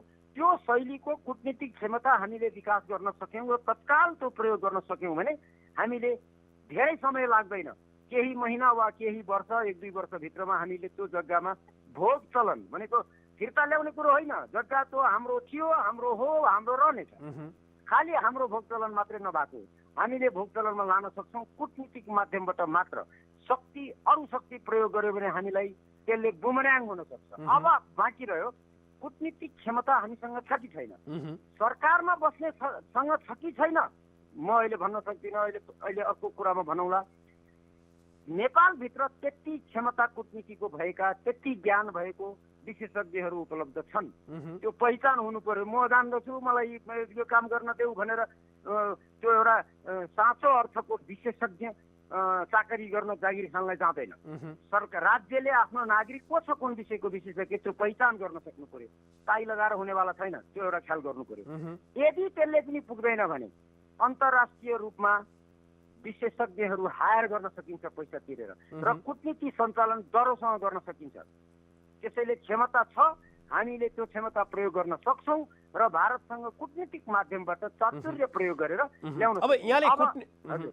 म एउटा कुरो तपाईँलाई थपिहालौँ, जरुर। अहिलेको सत्ता सञ्चालकहरूसँग त्यो क्षमता छ कि छैन भन्ने प्रश्नमा म दुईटा सम्भावना देख्छु। एउटा, अहिलेसम्मको इतिहास हेऱ्यो भने 2007 सालदेखि आजसम्म राजनीतिक नेताहरूले गरेको शैली हेर्ने हो भने अहिलेसम्म जे गरिएको छ हिजो आज यो नक्साको कुरामा पनि उरन ठेउलो शैली हो कि भन्ने आशंका गर्छु म। हो भनेर मैले ठोक्क गर्न मिल्दैन। शैली चाहिँ त्यो उरन केटौले हो कि भन्ने एउटा आशंका। तर जुन शैलीले यतिखेर तपाईँको जुन रणनीतिले आक्रामक रूपमा सरकारले व्यवहार गरेको छ, आफ्नो कदम चालेको छ, त्यसको पछाडि दरो कूटनीति सञ्चालन गर्नुपर्छ भनेर जुन अघि मैले भने, त्यसको तयारी बाहिर नभनिकन गरिरहेको हुन सक्छ। म आशावादी छु। यदि बाहिर कसैलाई जानकारी दिने कुरा होइन यो। सरकारले आफ्नो क्षमताको परिणाम मात्र देख्नुपर्छ। आम नागरिक र जनसंसारले त्यो क्षमताको प्रयोग तपाईँको गोप्य रूपमा पर्दा पछाडि गर्नुपर्छ। त्यो तयारी गरिरहेको छ कि सरकारले? मेरो अनुमान हुन सक्छ दुईटा कुरो। एउटा, उरन ठेउले शैली मात्रै पनि हुन सक्छ। यो हेर्नु काउन्टर प्रोडक्टिभ हुनेवाला छ यदि यो अल्लाहले ताल गरे हो भने। होइन, कूटनीतिक रूपमा दरोसँग केही तयारी भएर काम गरिँदैछ भने चाहिँ। अब यो यहाँले जुन कुरा उल्लेख गर्नुभयो कि आजको दिनमा चाहिँ हाम्रो कूटनीति बलियो हुनुपर्छ, तर विगतको रूपमा जसरी चाहिँ पछिल्लो समय देखिराखेको छ, अहिलेको यो नक्सा जुन सार्वजनिक भएको छ यो कुरामादेखि अघिल्लो समयमा जो इपिजीको प्रतिवेदनको कुरामा पनि उनीहरूले अस्वीकार गरिराखेको, नेपालले वार्ता गर्न खोज्दाखेरि पनि उनीहरूले त्यो वार्तालाई अस्वीकार गरिराखेको, आजको दिनमा पनि यो सीमाको विषयमा त उनीहरू कुरै गर्न नचाहिराखेका जस्तो देखिन्छ। र उनीहरू कुराकानी गर्न अथवा सञ्चार माध्यममा भइराखेका बहस पनि यो चीनले चाहिँ नेपालबाट किन यो कुरा बोलिराखेको छ भन्नेमै उनीहरूका बहस केन्द्रित भइराखेको छ। भनिसकेपछि नेपालको तर्फबाट कूटनीतिक रूपमा पनि गर्नुपर्ने काम के हो त? हाम्रो कूटनीति कसरी सञ्चालित हुनुपर्छ? ल ठिक छ, यो एकदम सही क्वेसन सोध्नुभयो। मलाई तपाईँले यो सोध्नुहोस् र भन्न पाऊँ भनेर आशा थियो। धन्यवाद। पहिलो कुरो, हामीसँग त्यो जग्गा हाम्रो हो र भारतले फिर्ता गर्नुपर्छ भन्ने प्रमाणहरू सार्वजनिक रूपमा आइरहेका छन्, हामीसँग छ। यदि छैन भने कहाँबाट खोज्नुपर्छ, फेरि पनि खोजौँला, सरकारले सक्छ त्यो खोज्न, त्यसमा मलाई शङ्का छैन, सबै छ। अब चीनले उचालेर नेपालले भारत विरुद्ध कदम चाल्यो, भारतको भूमि खायो भनेर जुन भारतमा प्रचार हुँदैछ, प्रचार मात्रै होइन त्यहाँको सेना प्रमुखले बोल्नु भएको छ, त्यसैले गम्भीर रूपमा लिनुपर्छ। त्यसको अर्थ के हो भने भारत चीनसँग तर्सेको छ यो सन्दर्भमा। हेर्नुहोस्, म रियलिस्टिक कुरो गर्दैछु, कूटनीतिक भाषा होइन यो है। कूटनीति गर्ने हो तपाईँलाई भेटेर मलाई खुसी लाग्यो जस्तो भाषा होइन यो। कूटनीतिको पर्दा पछाडि गरिने काम हो, त्यो कुरो तपाईँलाई भन्दैछु मैले। म कूटनीतिको कुनै पदमा छैन, त्यसैले म विश्वविद्यालयमा पढाउँछु, विश्वविद्यालयको मास्टर हुँ, त्यसैले गर्दा मसँग यथार्थ बोल्ने हैसियत छ, म पदमा नभएको हुनाले। त्यसैले भारतले यति धेरै चिच्याउनुको अर्थ कारण के हो भने इभेन सेना प्रमुखको मुखबाट चीनबाट उनले ठुलो खतरा देखिरहेछ कहीँबाट। त्यो हाम्रो भूभाग मार्फत होइन, अरू कुनै ठाउँहरूबाट। जस्तै तपाईँ देखिरहनु भएको छ बोर्डर फ्लेयर अप भइरहेछ, चीन र भारतका बिचको त्यो बोर्डरहरूमा भएका सेना बिच टाक्कटुक्क चल्दैछ। तपाईँको वार अफ वर्ड्स भन्छन् हामी, एकअर्कालाई गाली गर्ने, आलोचना गर्ने, कूटनीतिक रूपमा यो वक्तव्यवादी जस्ता कुराहरू आइरहेछन्। भनेको कहीँ न कहीँ यिनीहरूको विवाद बढ्दैछ, यसको मतलब यिनीहरू शत्रुतामा जाँदैछन् मैले भनिरहेको होइन। त्यो विवाद बढिरहेको अवस्थामा, त्यो कन्फ्लिक्टहरू देखिरहेको अवस्थामा चीनले भारतले चीनबाट ठुलो खतरा महसुस गरे हुनुपर्छ यतिखेर। त्यसैले मलाई तँसँग डर छैन भनेर बाहिर बोलिरहेको हो, तर वास्तवमा डराएको हुन सक्छ, एउटा कुरा त्यो। अर्को कुरा, नेपालमा बसेर चीनले भारत विरुद्ध काम गर्दैछ भनेर अप्रत्यक्ष रूपमा सेना प्रमुख मार्फत बोलाउने र त्यसलाई व्याख्या गरेर मिडिया मार्फत र बुद्धिजीवी मार्फत आउने भारतको एउटा शैलीबाट भारत नेपालबाट होइन नेपाल मार्फत काम गर्दै गरेको चीन छ भनेर डराएको भन्ने एउटा पुष्टि हुन्छ। दोस्रो, गएको 10-15 भनेको नेपालमा हाम्रो संविधान सभाको पहिलो चुनाव पछिका दिनहरूमा भारतीय विशेषज्ञहरूले, विद्वानहरूले र त्यहाँका पदाधिकारीहरूले पनि प्रत्यक्ष सिधै वा घुमाएर के लेख्ने गरेका छन् र भन्ने गरेका छन् भने नेपालमा भारतको जुन हालिमुहाली थियो त्यहाँको राजनीति नियन्त्रण गर्ने, त्यसमा भारत कमजोर हुँदै गएको छ, अरू शक्तिहरू हाबी हुँदै गएका छन्, पश्चिमा शक्ति र चीन भनेर उनीहरू लगातार 10-12 वर्षले भन्दै आएका छन्। त्यसको अर्थ के हो भने भारतले जे चाहे त्यो हुन्थ्यो नेपालमा भनेर उनीहरू ठान्ने, त्यो स्थिति रहेन, हामी कमजोर भयो, अरू चाहिँ बढी हाबी भए भनेर उनीहरू भनिरहेका छन्। त्यसको अर्थ के हो भने चीनबाट मात्र उसलाई खतरा छैन, पश्चिमबाट पनि खतरा छ उसले देखिरहेको छ। भनेको नेपालमा पश्चिम पनि दरोसँग बसेको छ। एउटा नेपाली जनताले अहिले हामी त धेरै जान्ने भइसक्यौँ एमसीसीको कुरा, त्यो बाँकी भन्नु पर्दैन, सबैलाई आउँछ। एमसीसी मार्फत भनेको भारतले चीन र पश्चिमबाट कुनै न कुनै खतरा महसुस गरेको छ। यतिखेर नेपालले किन उठायो? अब अलिकति मलाई थप्न दिनुहोस् मदनजी। नेपाल म कार्यक्रमको लगभग अन्तिममा छु। यहाँले आफ्नो भनाइ चाहिँ निकै संक्षेपमा र बुदागत रूपमा चाहिँ अब राखिदिनु। एक्ज्याक्टली मलाई एउटा मात्रै कुरो भन्न बाँकी छ, म तपाईँलाई 1-1.5 मिनटमा सिकाइदिन्छु। नेपालका अहिले सत्ताधारीहरू जति छन्, सत्तामा भएका वा संसदका विपक्ष अथवा साना ठुला राजनीतिक दल जम्मै घुमाइ फिराइकन भारतको भूमिमा बसेर नेपालको त्यतिखेरको सत्ता विरुद्ध काम गरेर भारतको सहयोग भएर भारतको पदाधिकारीहरूले 12 बुँदे सहमति गरेर उनीहरूको सहयोगमा अहिले सत्तामा पुगेका मान्छेहरूले नै भारत विरुद्ध यत्रो ठुलो आक्रमण हो, एक प्रकारको सैनिक आक्रमण होइन कि यो कूटनीतिक रूपमा प्राविधिक रूपमा यत्रो ठुलो आक्रमण गर्ने हिम्मत यो शासकहरूमा कहाँबाट आयो? भारतलाई त्यो डर छ। मैले देखेको नेपालको मार्फत अर्काले बोल्यो प्रश्न त्यो होइन, अर्काले बोलाउँदा पनि बोल्ने हैसियतमा यिनी थिएनन्। आज कहाँबाट बोले? मैले यिनलाई लगेर त्यहाँ टाढामा चलाइदिएको, अनि माथिबाट मलाई चिच्याइरहेछन् यो के हो? भारतको सातो गएको छ हेर्नुहोस्। यो तपाईँको रियलिस्टिक एप्रोच एउटा भन्दैछु। त्यसैले भारतको तपाईँको क्वेसन अफ सर्भाइभल, उसको जीवन मरणको प्रश्न हुन्छ त्यो भूभाग। त्यसैले हामीले यहाँबाट थर्काएर होइन, जथाभावी गरेर हुँदैन। भारतको तपाईँको नेसनल सिम्बोलको खिल्ली उडाएर मनपरी गर्नु हुँदैन, ठेक्कानले चल्नुपर्छ र कूटनीति सञ्चालन राम्रो गर्नुपर्छ। म आशा गर्छु यति ठुलो कदम उठाएको छ, सरकारसँग त्यो तयारी होला। हस्, यहाँको महत्त्वपूर्ण समय, यहाँको विज्ञता र संवादको लागि यहाँलाई धेरै धेरै धन्यवाद। धन्यवाद मदनजी। उहाँ हुनुहुन्थ्यो दीपक गजुरेल, राजनीतिशास्त्री हुनुहुन्छ र नेपाल र भारत बीच अहिले जुन रूपमा सीमाको विषयलाई लिएर जसरी आरोप प्रत्यारोप अथवा वक्तव्यबाजी विज्ञप्तिबाजी चलिराखेको छ, यसै विषयमा आजको कार्यक्रममा र भारतीय हेपा प्रति नेपाली नागरिक नेपालको सार्वभौमसत्तालाई जसरी अपमानित गरिराखेको छ त्यो विषयमा पनि आजको कार्यक्रममा हामीले संवाद गऱ्यौँ। आजको लागि भने कार्यक्रमलाई निर्धारित समय सकिएको छ। जनताद्वारा जनताका लागि प्रसारित जनता टेलिभिजन हेरिरहनुहोस्। नमस्कार।